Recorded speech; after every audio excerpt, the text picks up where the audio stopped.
नमस्कार दोस्तों, आज मैं लेकर के आई हूँ the psychology of money by Morgan Housel. इसका मतलब है हर किसी की पैसे के बारे में सोच अलग है, लेकिन हर कोई खुद को समझदार समझता है। इसलिए लेखक ने कहा है कि अपनी लिमिट समझें। उन लोगों को देखें जिन्होंने जिंदगी में गरीब होने के बावजूद पैसे कमाए हैं, बनाए हैं। पैसों को सही तरीके से हैंडल करने की कला आपके स्मार्टनेस पर नहीं बल्कि पैसों को लेकर आपके बिहेवियर पर निर्भर करता है। कभी कभी एक जीनियस भी पैसों को गवा देता है, वहीं कभी कभी एक ऑर्डिनरी इंसान भी पैसों से वेल्थी बन सकता है। साइकोलॉजी ऑफ मनी समझने के लिए पहले एक कहानी के माध्यम से इसके सार को समझने की कोशिश करेंगे। कहानी कुछ इस प्रकार है। बुक के ऑथर एक होटल में काम करते थे जहां एक टेक्नोलॉजी एग्जीक्यूटिव फ्रीक्वेंटली आता था। वहां एक जीनियस था जिसने यंग एज में बहुत सी कंपनियां बनाई, उसे बेच भी थी। उसके पास बहुत पैसे थे, लेकिन उसका अपने पैसों के साथ रिलेशनशिप बहुत ही स्टूपिड था। वह हर समय अपने साथ नोटों की गड्डियां लेकर घूमता था, फिर बिना शराब पिए और शराब पीकर अपने अमीर होने का शो ऑफ करता था। एक बार तो उसने हद ही कर दी जब उसने अपने दोस्तों को बहुत से पैसों की गड्डियां देकर कहा उसे गोल्ड कॉइन में कन्वर्ट करवाने के लिए। फिर वह अपने दोस्तों के साथ समुद्र के पास गया जिसमें उसने एक गेम खेला जिसमें जो गोल्ड कॉइन को समंदर में ज्यादा दूर तक फेंकेगा वही जीतेगा। पैसों के साथ ऐसा बेहुदा व्यवहार सिर्फ मस्ती के लिए। अब आप सोच सकते हैं कि उसका यह बिहेवियर कितने समय तक चला होगा। ज़्यादा लंबा नहीं। ऑथर बताते हैं कि उन्हें कुछ साल बाद पता चला कैसे वह बैंकक्रप्ट हो गया। इस कहानी के साथ ऑथर एक और इंसान की कहानी बताते हैं जिसका नाम रोनाल्ड जेम्स था। वह एक साधारण अमेरिका के गांव से बिलोंग करने वाला सफाई कर्मचारी था। यह साधारण आदमी जब 92 साल की उम्र में मरा तो देश विदेश के अखबारों में उसकी चर्चा हुई। चर्चा इसीलिए हुई क्योंकि मरने के समय उसकी नेटवर्थ 58 करोड़ थी, जिसमें उसने 15 करोड़ अपने सौतेले बच्चों को और वहीं 43 करोड़ चैरिटी में दे दिए। अब एक साधारण अमेरिका के गांव से बिलोंग करने वाले सफाई कर्मचारी के पास इतने पैसे कहां से आए? जब इसका पता लगाया गया तो पता चला कि उसकी कोई लॉटरी नहीं लगी थी। वह तो एक साधारण जीवन जीता था। जितने पैसे बचा सकता था उसे ब्लू चिप कंपनी के स्टॉक में लगाकर भूल जाता था। फिर कई दशकों बाद कंपाउंडिंग के पावर ने उसकी छोटी छोटी इन्वेस्टमेंट को इतना बड़ा नेटवर्थ बना दिया। ऑथर टेक्नोलॉजी एग्जीक्यूटिव और सफाई कर्मचारी को कंपेयर करते हुए बताते हैं कैसे जीवन में बहुत सारा पैसा कमाना और फिर उसे बनाए रखने के लिए किसी टेक्निकल नॉलेज की जरूरत नहीं है। आप पैसे के साथ कैसा बिहेव करते हैं इसकी जरूरत है। पैसा कमाने की कला एक सॉफ्ट स्किल है। कोई भी इंसान सीखकर फाइनेंशियल सक्सेस पा सकता है। एक टेक्नोलॉजी एग्जीक्यूटिव जीनियस होने के बावजूद बैंकक्रप्ट हो जाता है। दूसरा, एक सफाई कर्मचारी ज्यादा पढ़ा लिखा ना होने के बावजूद करोड़पति बन जाता है। साइकोलॉजी ऑफ मनी में स्टार्ट करते हैं no one's cry. Author example देते हैं लॉटरी टिकट का अमेरिका जनता movies, video games, music, sporting events और बुक के कंबाइंड अमाउंट से ज़्यादा लॉटरी टिकट खरीदने में खर्च करते हैं। आपको यह जानकर हैरानी होगी कि ज़्यादातर लॉटरी टिकट कौन खरीदता है? ना अमीर, ना मिडिल क्लास, बस गरीब लोग। वह गरीब जो इतने गरीब हैं जिन्हें अगर इमरजेंसी हो जाए तो 30 से 35 हजार अरेंज नहीं कर सकते।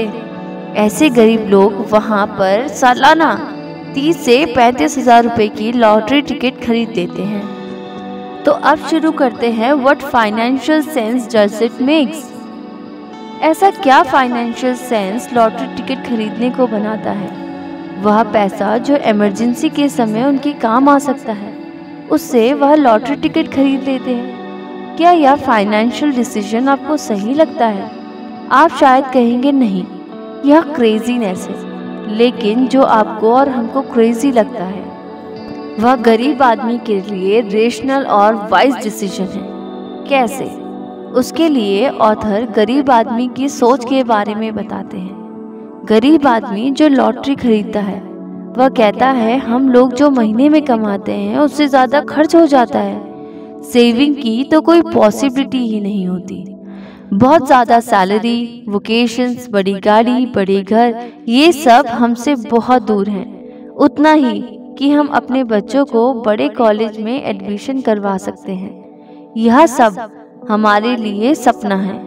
इन सपनों को जो मिडिल क्लास और अमीर जी रहे होते हैं, ऐसे सपनों को साकार होने के चांसेस हमें सिर्फ लॉटरी टिकट खरीदकर और लॉटरी लगने पर ही लगते हैं।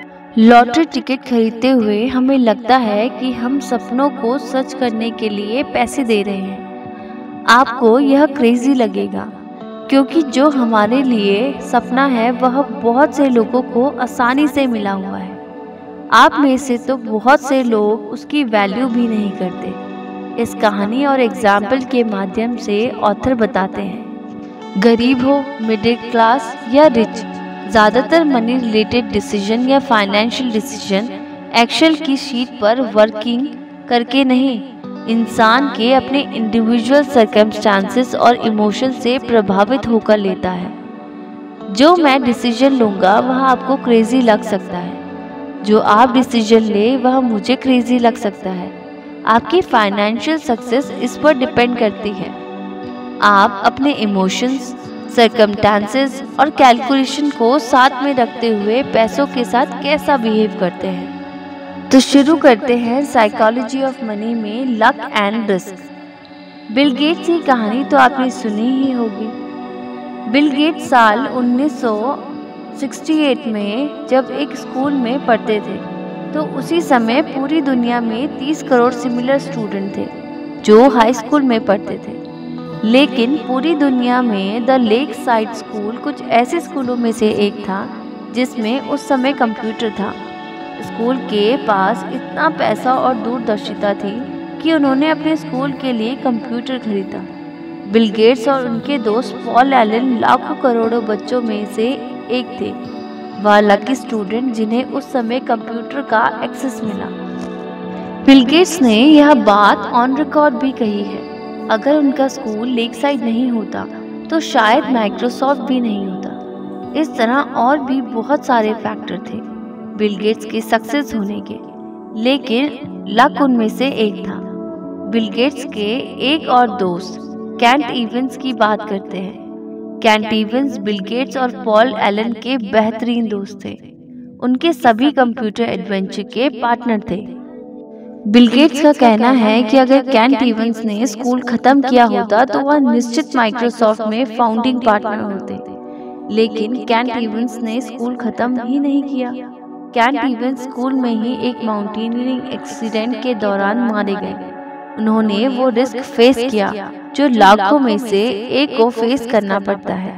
माउंटेनियरिंग में लाखों लोग जाते हैं, लेकिन मरता लाखों में से एक ही है।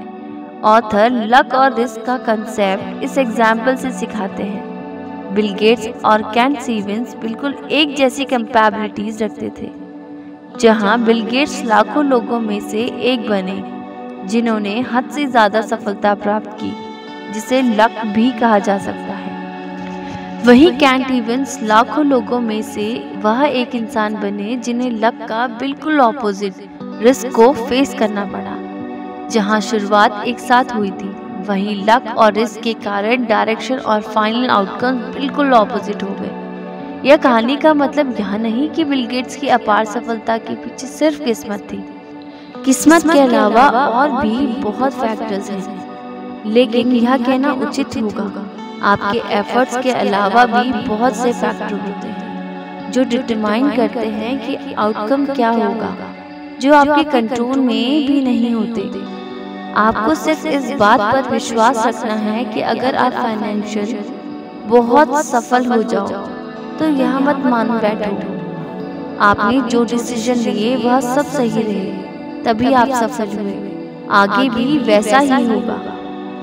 अगर आप फाइनेंशियल फेलियर का सामना करो तो यह मत मान लो जो आपने डिसीजन लिए सब गलत थे। इसलिए आप असफल हुए। सफल होते समय भी आपके डिसीजन, हार्डवर्क के साथ बहुत सारे फैक्टर्स थे जो आपके असफल होने पर भी आपके डिसीजन, हार्डवर्क के अलावा और बहुत सारे फैक्टर्स थे। सफल होने पर भी कॉन्सिक्वेंसली आगे बढ़ते रहो। असफल होने पर भी सिचुएशन और सर्कमस्टांसेस को पीछे छोड़कर आगे बढ़ते चलो, जब तक सभी फैक्टर्स आपके फेवर में आकर आपको सफलता ना दिला दे। द साइकोलॉजी ऑफ मनी में स्टार्ट करते हैं कंपाउंडिंग। वॉरेन बफेट ने इतना मैसिव वेल्थ कैसे बनाया, उसके ऊपर लगभग 2000 किताबें लिखी जा चुकी हैं। अगर उन सब किताबों की समरी देखें तो एक लाइन में कंक्लूड किया जा सकता है। वह एक लाइन है, this guy has been investing consistently for 3/4 of century. Warren Buffett stock में तब से इन्वेस्ट कर रहे हैं जब वह बच्चे थे। आपको यह जानकर हैरानी होगी, उनकी $86.5 बिलियन की नेटवर्थ है, जिसमें से उन्होंने $81.5 बिलियन की नेटवर्थ अपने रिटायरमेंट एज मतलब 60 साल के बाद इकट्ठी ही की है। नो डाउट वॉरेन बफेट एक फिनोमिनल इन्वेस्टर हैं, लेकिन सबसे ज़रूरी बात यह है कि वह 75 साल से कंसिस्टेंटली इन्वेस्ट कर रहे हैं। जितना इम्पोर्टेंस उनकी स्किल को देना चाहिए, उतना या उससे ज़्यादा इम्पोर्टेंस टाइम को देना चाहिए। ऑथर एक एग्जाम्पल देते हैं जिसमें वो कंपेयर करते हैं वॉरेन बफेट को एक साधारण इंसान से। वॉरेन बफेट ने 10 साल की उम्र में इन्वेस्ट करना शुरू कर दिया था। जब वह 30 साल के थे तब उनकी नेटवर्थ $9.3 मिलियन थी। वहीं एक साधारण इंसान जो नॉर्मली 20 साल तक पढ़ाई करता है, उसके बाद 30 साल तक वर्ल्ड एक्सप्लोर करता है, अपना पैशन एक्सप्लोर करता है, उसकी नेटवर्क 30 साल की उम्र में मात्र $25,000 होगी, क्योंकि उसने अपनी सेविंग और इन्वेस्टमेंट शुरू ही नहीं की। अब अगर वह इस पॉइंट पर इन्वेस्ट करना शुरू करता है, वह 60 साल की उम्र तक 22% रिटर्न कमाता है। वहाँ साधारण इंसान तो 60 साल की उम्र में रिटायरमेंट ले लेता है, फिर इन्वेस्टिंग बंद कर देता है, तो प्रेजेंट टाइम में उसकी नेटवर्क $11.9 मिलियन होगी। साइकोलॉजी ऑफ मनी से हमें सीखने को मिलता है कि अमीर बनने के अनेक रास्ते हैं, लेकिन कंटिन्यू अमीर बने रहने का एक ही तरीका है, पैसों की इज्जत करना, उन्हें सही जगह पर इस्तेमाल करना। आपके पास जो भी है उसी में खुश रहना सीखें। धन्यवाद।